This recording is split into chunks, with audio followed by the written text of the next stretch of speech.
ប្រសិនបើអ្នកនឹងនៅស្ដាប់វីដេអូនេះដល់ចប់អ្នកប្រហែលជាកំពុងរងចាំសារពីនរណាម្នាក់មែនណាស់រកពេលដែលទូរស័ព្ទភ្លឺឡើងសំឡេងបេះដូងរបស់យើងតែងតែលត់ញាប់ខុសពីធម្មតាដោយយើងតែងតែសង្ឃឹមថាវាជាសារពីមនុស្សម្នាក់ដែលយើងកំពុងតែរងចាំរាល់ពេល5នាទីម្ដងយើងតែងតែបើក Messenger ឬមួយ Telegram មើលដោយយើងនៅតែសង្ឃឹមថាប្រហែលជាមនុស្សម្នាក់នោះបានផ្ញើសារមកប៉ុន្តែចុងក្រោយគ្មានអ្វីទាំងអស់ហើយនៅពេលដែលមាននរណាម្នាក់សួរថាកើតអីមែនយើងក៏ឆ្លើយប្រាប់គេថាអត់មានអីផងប៉ុន្តែមានតែខ្លួនយើងប៉ុណ្ណោះដែលដឹងថាពាក្យថាអត់មានអីហ្នឹងវាគ្រាន់តែជាពាក្យលួងខ្លួនឯងនិងមិនចង់ឲ្យអ្នកដទៃដឹងប៉ុណ្ណោះប៉ុន្តែនៅក្នុងខួរក្បាលរបស់យើងវិញគឺពោរពេញទៅដោយសំណួរតើគេរវល់មែនទេឬគ្រាន់តែគេមិនចង់និយាយជាមួយយើងតើគេនៅខ្វល់ពីយើងដូចមុនទៀតអត់ឬអារម្មណ៍របស់គេបានផ្លាស់ប្ដូរហើយយើងធ្វើអីខុសមែន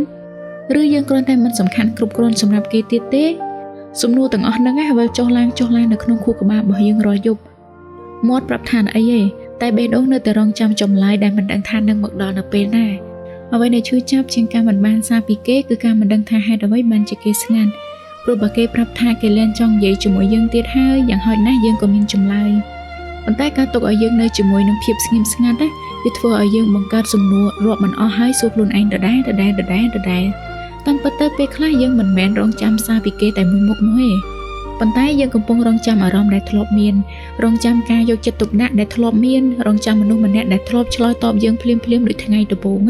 ប៉ុន្តែអ្វីដែលយើងត្រូវរៀនទទួលយកនោះគឺមិនមែនគ្រប់ការរងចាំទាំងអស់សុទ្ធតែមានចម្លើយនោះទេហើយមិនមែនគ្រប់ភាពស្ងៀមស្ងាត់ទាំងអស់សុទ្ធតែត្រូវបានការបកស្រាយនោះដែរពេលខ្លះចម្លើយដែលច្បាស់បំផុតគឺសកម្មភាព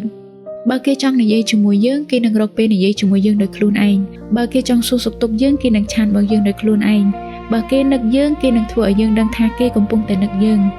ដូច្នេះសម្រាប់អ្នកដែលកំពុងរងចាំសារពីនរណាម្នាក់នៅពេលនេះអ្នកអាចនឹកគេបានអ្នកអាចសោកសៅបានអ្នកអាចបង្កើតសំណួរបានប៉ុន្តែកុំភ្លេចថាតម្លៃរបស់អ្នកមិនត្រូវបានកំណត់ដោយការឆ្លើយតបរបស់នរណាម្នាក់នោះឡើយ